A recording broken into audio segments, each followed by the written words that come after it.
Ajayan sir, എന്നാണ് വരുന്നതെന്ന് തീരുമാനമായോ? ഇല്ല, ഉടനെ തീരുമാനിച്ച് പറയാം. എത്രയും പെട്ടെന്ന് എത്താൻ നോക്കണം. ഇവിടെ 12ഓളം അപ്പോയിന്റ്മെന്റ്സ് പെൻഡിങ്ങിലാണ്. അറിയാം, ഞാനൊരല്പം തിരക്കിലായിരുന്നു. എന്നാ ഇവിടുത്തെ കാര്യങ്ങളൊന്ന് സെറ്റായിട്ട് ഞാൻ മനോജിനെ വിളിക്കാം. Okay sir. ശരി.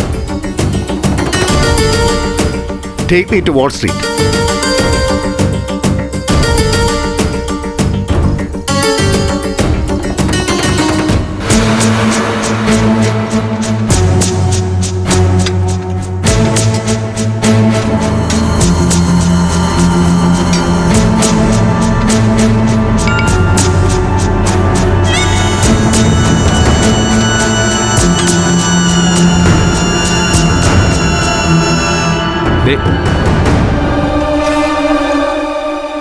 ചേച്ചി,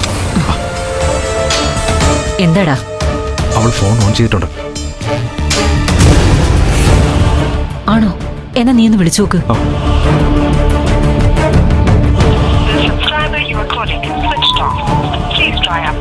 വീണ്ടും ഓഫായി. അതെന്താ അങ്ങനെ? എങ്ങനെ? അവൾക്ക് ആവശ്യത്തിനാ ഫോൺ, അല്ലാതെ നിന്റെ ആവശ്യത്തിനല്ല. അവൾ ഓൺ ചെയ്തു, അവൾക്ക് ആവശ്യമുള്ളവരെ വിളിച്ചു, അത് കഴിഞ്ഞ് അവൾ ഓഫ് ചെയ്തു, അത്രേ ഉള്ളൂ. വീണ്ടും ഓഫാക്കിയതാവോ? അല്ലാന്ന് പറയാൻ പറ്റില്ല. നിങ്ങൾ ഇനി അല്ലാന്നും പറഞ്ഞിരുന്നു. കാശ് കുറെ ഉണ്ടല്ലോ സൗജന്യം കൊടുക്കാൻ, അതിൽ കുറച്ച് ആ പെണ്ണിന് കൊടുത്തൊന്ന് സമാധാനിച്ചാൽ മതി.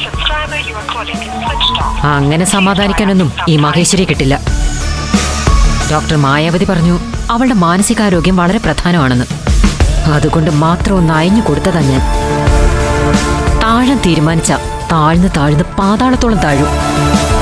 അതൊക്കെ കഴിഞ്ഞ പിന്നെ ഞാൻ എന്തൊക്കെ ചെയ്യുമെന്ന് എനിക്ക് തന്നെ അറിയില്ല. അതാണ് ഞാൻ. എന്തോന്ന് ഞാൻ? ഒരുത്തിയ വിളക്കും താലവും കൊടുത്തു മരുമകളാക്കി എഴുന്നള്ളിച്ച് നിർത്തി. അവളാണോ അമ്മായിയമ്മ, നമ്മളാണോ എന്നായിരുന്നു സംശയം.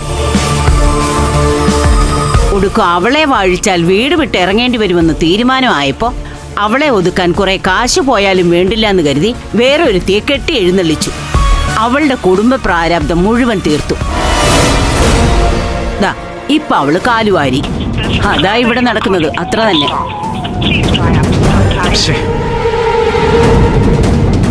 ഇതിലെന്തോ ഒരു പന്തികേടുണ്ട് ചേച്ചി. അവളെ വിളിച്ചിട്ട് കിട്ടുന്നേയില്ല. പന്തികേടുണ്ടെന്നല്ല, ഉറപ്പായും ഉണ്ട്. ഇത് നമ്മളോടുള്ള ചതിയാണ്. ചതി നമ്മൾ വെച്ചു പൊറപ്പിക്കാൻ പാടില്ല.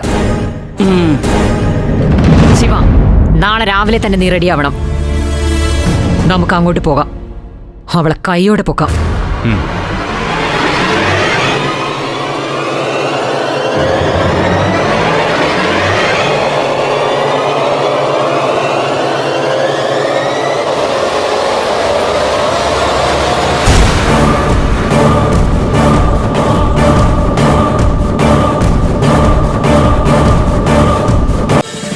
ഫ്ലവേഴ്സ് ഒരുക്കുന്ന കാഴ്ച വസന്തം യൂട്യൂബിൽ പ്രേക്ഷകർക്ക് ലൈവായി കാണാം. ഫ്ലവേഴ്സ് കോമഡിയിൽ ജോയിൻ ചെയ്യൂ, ആസ്വദിക്കൂ.